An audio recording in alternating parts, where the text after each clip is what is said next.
အားလုံးပဲမင်္ဂလာပါဒီနေ့ကျွန်တော်ကတော့မအူပင်မှာထမင်းပေါင်းသွားစားခြင်းလို့ကျွန်တော်ရန်ကုန်ကနေမအူပင်ကိုမနက်6နာရီကလေးကထွက်ခဲ့ပါတယ်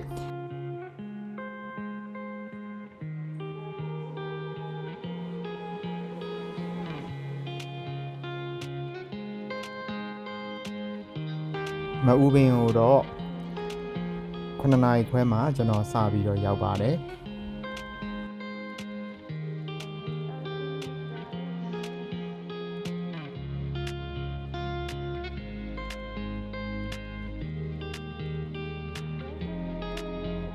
ဒီမအူပင်တရားဆင်းပြီးပြီဆိုလို့ရှိရင်တော့ဒီဘယ်ဘက်အချမ်းမှာရှိတဲ့ Welcome to မအူပင်ဆိုတဲ့ဆိုင်းဘုတ်ရဲ့ဘေးနားလေးကလမ်းလေးတွေကိုဝင်သွားပြီးတော့ကျွန်တော်တို့ဒီဖျားတက်တက်လေးအတိုင်းဆက်သွားလို့ရှိရင်ကျွန်တော်တို့သွားမယ့်နေရာလေးရောက်ပါမယ်ဆိုင်ကတော့အတီးထမင်းပေါင်းဆိုင်ကိုကျွန်တော်သွားမှာဖြစ်ပါတယ်လမ်းကတော့ဒီကိုွေးလိုက်ပြီဆိုလို့ရှိရင်တော့ဖျားလမ်းလို့ခေါ်ပါတယ်အဲ့ဒီရဲ့လမ်းအစုံနားလေးလောက်ဖျားမရောက်ခင်လမ်းရဲ့ဘယ်ဘက်ချမ်းတောင်လေးမှာရှိပါတယ်ကဲအခုကျွန်တော်တို့ဆက်သွားရအောင်မနော်ကျွန်တော်တို့အခုမြင်နေရတဲ့ဖျားကြီးမရောက်ခင်လမ်းရဲ့ဘယ်ဘက်ချမ်းမှာခိုင်ရွှေဝါလမ်းထိပ်နာလေးမှာရှိပါတယ်ဆိုင်လေးကတော့ဒီဆိုင်လေးပါသူကမနက်စာတော့အဓိက6နာရီလောက်ဆိုစရောက်ပြီဆိုတဲ့အတွက်ကြောင့်မလို့7နာရီလောက်ဆိုရင်တော့ထမင်းကတော့ကုန်တက်ပါတယ်လို့ပြောတယ်သူမှဆိုလို့ရှိရင်တော့ဒီလိုမျိုးအသားပေါင်းနေရမယ်ထမင်းကိုပေါင်းထားတာရဲ့ဝက်ကလီစာဝက်စုံကြာစံနဲ့လည်းတွဲပြီးတော့ယူလို့ရပါတယ်ဘဲဥပါချက်အထဲမှာထိုင်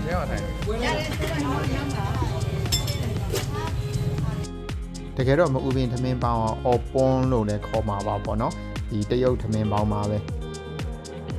ကျွန်တော်တော့အခုဒီဥစုံထမင်းပေါင်းကိုဘဲဥနဲ့စားတယ်တပွဲကို6000ပါကြာစံနဲ့ထမင်းနဲ့လည်းရောယူလို့ရပါတယ်ဒါကတော့နန်ရိုးပေါင်းထမင်းပေါင်းပါဒီမအူပင်ထမင်းပေါင်းဆိုတာဒီမအူပင်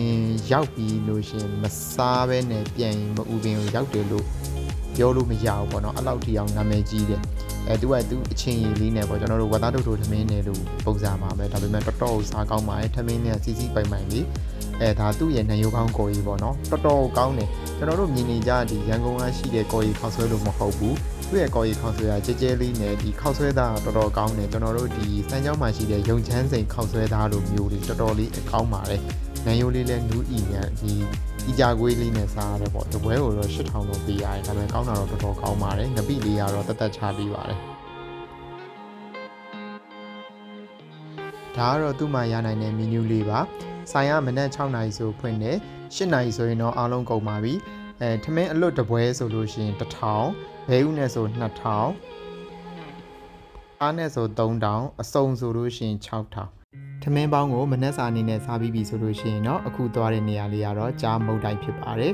ဒီကြားမုတ်တိုက်ရဆိုလို့ရှိရင်မအူပင်ရဲ့နာမည်ကြီးမုတ်တိုက်ပဲဖြစ်ပါတယ်ဒါသူ့ရဲ့နာမည်ကြီးမုတ်လေးပေါ့နော်2မျိုးကျွန်တော်ဝယ်ခဲ့တယ်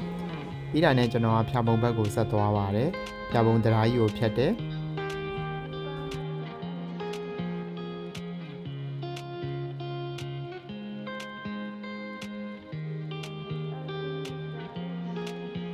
ဒီ AR တိုင်းရရွာတွေကလေဒီလိုမျိုးချောင်းကနေပြီးတော့လေလေတွေနဲ့တရွာနဲ့တရွာကိုကူးကြတယ်ပေါ့နော်အခုတော့ကျွန်တော်ဒေးသေးရဲ့တရားကြီးကိုဖြတ်ပြီးတော့ဘယ်ဦးတည်နေလဲဆိုတော့ကျွန်တော်ကွန်းချံကုန်းသွားနေတာဖြစ်ပါတယ်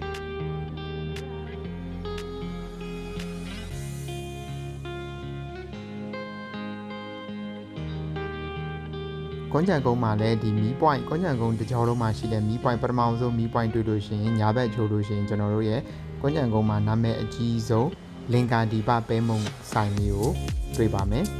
ဒီလင်္ကာဒီပထူးရှယ်ပဲမုံအားဆိုလို့ရှိရင်เนาะကျွန်တော်တို့ကွန်းချံကုန်းပြန်လက်ဆောင်အနေနဲ့အများစုပေးကြတယ်ကျွန်တော်ရဲ့ဒီနေ့တာ vlog လေးကိုနားထောင်ပေးတဲ့အတွက်ကျေးဇူးပါ